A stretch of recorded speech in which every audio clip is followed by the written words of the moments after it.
Imagina por un momento plantar una semilla al revés, sin cerebro, sin ojos, sin ningún tipo de sentido espacial.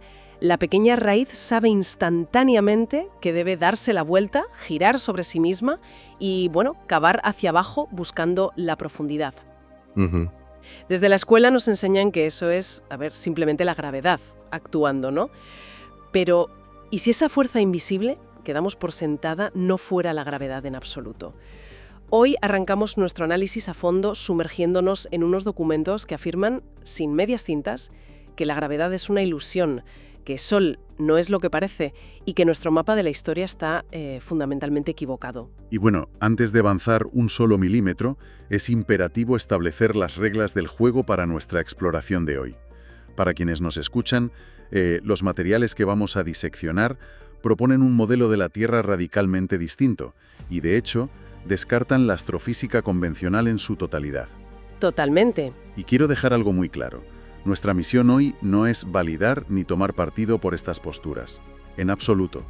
Nuestro objetivo es actuar como reporteros imparciales de los textos suministrados, analizando cómo estas fuentes estructuran sus argumentos. Vale, vamos a desgranar esto, porque, la fuente no se anda con rodejos. El salto al vacío que proponen es enorme. Desafían a Albert Einstein, reinterpretan los relámpagos de madrugada en Andalucía y terminan, fíjate, redibujando el mapa prehistórico del mundo con estómagos de mamuts siberianos. Sí, es un viaje bastante intenso. Madre mía, ya te digo. Así que propongo empezar por la base matemática y astronómica, que estas fuentes intentan derribar desde el minuto 1. Me parece el punto de partida lógico. A ver, la crítica que hacen a la física moderna es muy directa. Argumentan, por ejemplo, que la relatividad de Einstein no fue un descubrimiento brillante, sino más bien un parche.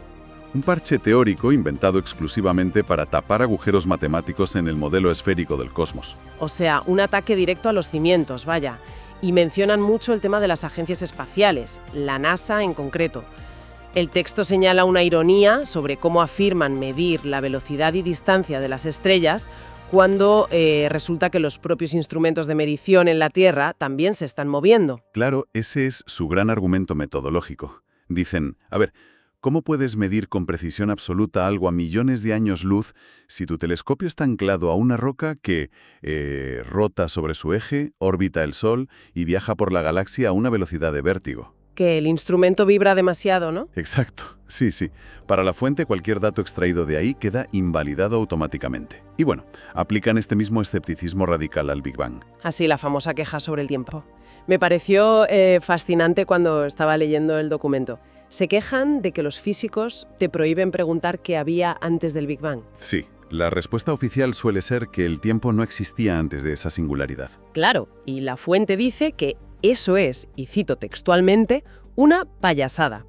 Argumentan de forma superlógica que, para pasar de un estado de no tiempo a un estado de sí tiempo, inevitablemente tuvo que transcurrir un lapso, que la astrofísica oficial solo usa jerga incomprensible para despistar. Lo fascinante aquí es cómo utilizan esa desconexión entre la jerga académica y la experiencia humana cotidiana.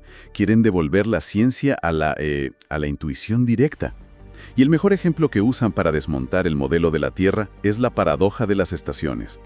Esto es fuerte. Repasemos el consenso científico. Según el modelo heliocéntrico, durante el invierno en el hemisferio norte, la Tierra está en el perihelio. Es decir, más cerca del Sol. Eso es, millones de millas más cerca que en verano. Y sin embargo, hace mucho más frío. Por el contrario, en el invierno del hemisferio sur, la Tierra está en el afelio, muchísimo más lejos. Espera. Porque ahí la fuente hace una pregunta clave. Si el sur está muchísimo más lejos del Sol durante su invierno, ¿por qué no es exponencialmente más gélido y letal de lo que realmente es? Exactamente. Para ellos, la explicación ortodoxa de que la simple inclinación del eje terrestre compensa esa brutal diferencia de millones de kilómetros no tiene sentido térmico. O sea que rechazan que la distancia al Sol sea el factor determinante del clima. Totalmente. Y claro, si conectamos esto con el panorama general, al rechazar la distancia, inevitablemente tienen que proponer una naturaleza totalmente distinta para el propio Sol. Aquí es donde se pone realmente interesante. Porque si el Sol no es una bola de fuego gigantesca en el vacío, ¿qué es? Y el texto cuenta una anécdota de un usuario de YouTube, Matrix Decode. Sí, el caso del sur de España. Eso es, en Andalucía. A las 2:30 de la madrugada, plena oscuridad, este usuario graba una tormenta eléctrica y, al analizar un fotograma específico de un relámpago, la luz ilumina el paisaje, revelando un horizonte y unas sombras idénticas a las del mediodía. Como si fuera luz diurna instantánea. Exacto. Y usan esto para decir que el Sol es como una proyección matemática o electromagnética local. Introduce la analogía de la lupa gigante. Esa analogía es clave para entender su física. Cuestionan la medición oficial del tamaño del Sol, diciendo que, bueno, si tú coges una lupa enfocada en el suelo, el punto de luz no solo cambia si te acercas o te alejas. Crece si la alejas. Claro. Entonces argumentan que ver el Sol más grande o más pequeño en el cielo no prueba en absoluto a qué distancia física está. A ver, yo entiendo la analogía visual, pero si aplicar la lupa no prueba la distancia, entonces, ¿cómo justifica el texto la forma en que cae la luz sobre la Tierra en los distintos solsticios para crear las estaciones? Bueno, responden detallando que la lente natural se ajusta. Durante el solsticio de verano en el sur, esa luminaria genera una silueta de luz mucho más amplia pero más débil, más dispersa. Ah, vale. Mientras que en el verano del norte, el círculo de luz es más pequeño pero está muchísimo más concentrado. Es una luz mucho más intensa. Y afirman que esa concentración brutal de energía justifica por qué hay tanta abundancia de masa terrestre y continentes en el hemisferio norte frente al sur. Exacto. Pero claro, si el Sol no es una bola de fuego a millones de kilómetros, sino una luminaria local dando vueltas, el recipiente que lo contiene no puede ser un globo flotando en el vacío infinito. Y ahí es donde entra el famoso concepto de la cúpula o el domo. Sí, y creo que hay que aclarar un gran malentendido aquí, porque el autor del texto insiste mucho en esto. Cuando la gente oye cúpula, se imagina, no sé, una bóveda de cristal sólido cubriendo la Tierra entera, como la película de los Simpsons. Sí, la ensaladera gigante. Pero no, la fuente lo describe de una manera mucho más inmaterial. Lo plantean como un efecto óptico y magnético local. ¿Como un donut, decían? Eso es, una especie de media burbuja o donut magnético. Tu horizonte es personal, se mueve contigo. Tu límite visual está dictado por la luz y el magnetismo, no por la curvatura física de una pelota de roca, ¿verdad? Y usan el experimento del imán para explicar la geografía de todo esto. El imán de anillo exacto. Argumentan que las líneas magnéticas salen del centro del plano, que sería el polo norte, y se curvan por el aire hacia el exterior. Cayendo hacia los bordes. Exactamente. El borde exterior masivo donde aterrizan esas líneas magnéticas sería la barrera de hielo de la Antárquida. Y señalan un detalle técnico muy curioso en el texto. Lo de los colores, ¿no? Sí, explican que las líneas magnéticas cambian su arco según el espectro de luz. O sea, el rojo, el verde y el azul generan patrones y cúpulas de diferentes tamaños al interactuar con el electromagnetismo. ¡Qué locura! Entonces, ¿qué significa todo esto para cosas tan básicas como que las cosas caigan? Volvemos a la semilla del principio. Si no hay una masa terrestre esférica atrayéndonos... Se acabó la gravedad. La descartan por completo. Totalmente. Introducen esta explicación biológica fascinante. Las raíces de las semillas no saben dónde está abajo por la atracción gravitacional, sino por el magnetismo puro y duro. Si plantas una semilla boca arriba, la raíz percibe el campo magnético, gira y baja sola guiada por esas líneas de fuerza. Sustituyen la masa por el magnetismo y la densidad. Y esto plantea una pregunta importante sobre los fenómenos atmosféricos a gran escala. Las auroras. Claro. En la astrofísica normal, las auroras boreales son viento solar chocando contra la atmósfera desde el espacio, desde arriba. Sí. Pero en este documento citan que no son cortinas bajando, sino radiación magnética subiendo desde la propia Tierra y reflejándose, rebotando en nuestra cúpula visual personal como si fuera un espejo. O sea, un sistema cerrado perfecto. Un terrario magnético. Y a partir de ahí, la fuente da un giro y se mete en terrenos más filosóficos, diría yo. Exploran cómo los antiguos entendían este sistema cerrado. Sí, la batalla filosófica. Cambian el enfoque hacia la experiencia humana de vivir bajo este modelo. Citan la religión del zoroastrismo, que es anterior a la Biblia, para explicar el paradigma clásico de la luz frente a la oscuridad. Claro, porque solemos pensar en el día y la noche como un combate de boxeo, ¿sabes? La luz pega fuerte y destruye a las sombras. Pero la fuente, basándose en los textos antiguos, los describe como una danza simbiótica. Una necesidad mutua. Eso es. Explican que durante el día la luz estresa a las plantas, absorben nutrientes, pero en realidad las plantas crecen físicamente durante la noche gracias a ese descanso en la oscuridad, el yin y el yang. Y esta conexión con la ancestral le sirve para introducir mitologías de navegación, como la leyenda maorí. Ay, sí, me encantó esa parte. Como en la peli de Moana, de Disney. La mitología hawaiana y maorí cuenta que el semidios ancestral ató al sol con cuerdas para ralentizarlo, porque cruzaba el cielo tan rápido que la noche era demasiado larga y no podían cultivar. Y luego está el detalle de Nueva Zelanda. Sí, que pescó a Nueva Zelanda sacándola del fondo del agua con un anzuelo. Pero lo crucial que subraya el texto de estos pueblos oceánicos es de dónde venían. Las leyendas apuntan a que llegaron navegando desde el sur. Lo cual, en un globo terráqueo convencional, es geográficamente absurdo. Exacto. Al sur solo está la Antártida, el hielo. No hay civilizaciones desde las que emigrar. Y esto nos lleva directamente a una geografía ancestral muy, muy diferente, que es lo que enlaza con el último gran misterio de nuestro análisis de hoy. ¿El rompecabezas paleontológico de los mamuts? Los mamuts congelados en Siberia, fíjate, tienen restos de frutas tropicales, hojas verdes y pasto de clima cálido completamente intactos en sus estómagos.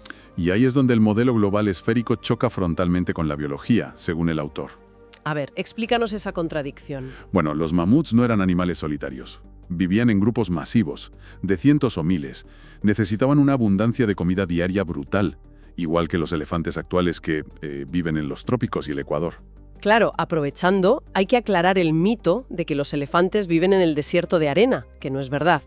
Necesitan selvas y sabanas lluviosas. Eso es. Entonces el texto plantea un problema geométrico insalvable para la ciencia oficial. Si tú ajustas un globo terráqueo inclinando el eje para que Siberia reciba sol directo y permanente, y así justificar que fuera una zona tropical... Te cargas el ciclo del día y la noche. Exacto. Sin ciclo de noche constante, esa zona no sería una selva húmeda y frondosa, se hornearía. Se convertiría en un desierto estéril gigantesco, y ahí no pueden pastar 1000 mamuts. Uf. Y en la solución que propone el autor a esto implica tirar el globo a la basura y usar el mapa de Buckminster Fuller. El mapa de proyección de Imaxión, sí. Que lo llaman el círculo azul en la fuente. Según este mapa, el Ecuador estaba posicionado de forma radicalmente distinta en la antigüedad. Cruzaba Siberia, bajaba por Canadá, pasaba por la cordillera de los Andes y cruzaba el norte de África. Lo que significa que lugares que hoy son un infierno de hielo y nieve, antiguamente formaban una gigantesca y conectada zona tropical de inmensa abundancia. Un anillo ininterrumpido de paraíso para estos animales, vaya. Hasta que ocurrió algún cataclismo magnético o luminoso que congeló Siberia en horas. Y este punto geográfico tiene una dimensión social que el argumento introduce casi al final. Afirman que en esa antigua zona tropical unificada no había guerras. Sí, me dejó helada esa reflexión. Porque argumentan que la guerra no es algo innato al ser humano, sino que nace fundamentalmente de la escasez de recursos, sobre todo de agua dulce. Claro, en un mundo de abundancia extrema y clima perfecto continuo, antes de que se reconfigurara la cúpula, no hay motivo para luchar. La escasez y las fronteras de hielo crearon el conflicto. Es una visión sociológica muy profunda construida sobre una física totalmente heterodoxa. Bueno, creo que toca recapitular el viaje argumental tan denso que hemos hecho. Hemos visto cómo esta visión alternativa del mundo desecha sin miramientos a Einstein y la relatividad. Hemos visto cómo se sustituye la gravedad por el magnetismo, cómo cambia la naturaleza del Sol a una especie de luminaria electromagnética local, y finalmente cómo reordena toda la geografía antigua para explicar misterios como los mamuts siberianos y el origen de la guerra. Y llegados a este punto me gustaría recordar amablemente a la audiencia que adentrarse en estos textos no requiere en absoluto creer en ellos. Totalmente. El valor fundamental para quienes nos escuchan es ejercitar el pensamiento crítico. Es fascinante ver cómo se puede llegar a construir un edificio entero de lógica interna desafiando axiomas fundamentales. Y apreciar hasta qué punto el cerebro humano busca de manera incesante dar sentido a las anomalías de nuestro entorno. Es un ejercicio de gimnasia mental, la verdad. Y para cerrar nuestra inversión de hoy, quiero dejar una idea para que nuestra audiencia reflexione a solas, tirando del hilo de esa última parte sociológica. A ver. Hoy hemos visto un modelo del mundo donde la escasez y por tanto la guerra es una anomalía reciente, no es nuestra naturaleza. Entonces es interesante plantearse, si lo que asumimos como verdades científicas inamovibles determina qué consideramos posible socialmente, ¿cuántos de nuestros conflictos actuales existen simplemente porque estamos usando el mapa equivocado de la realidad? Es una gran pregunta para llevarse a casa. Pues con esa reflexión nos despedimos. Ha sido un placer desgranar esto. Mantengan siempre la mente despierta y la curiosidad activa. Nos escuchamos en nuestro próximo análisis a fondo.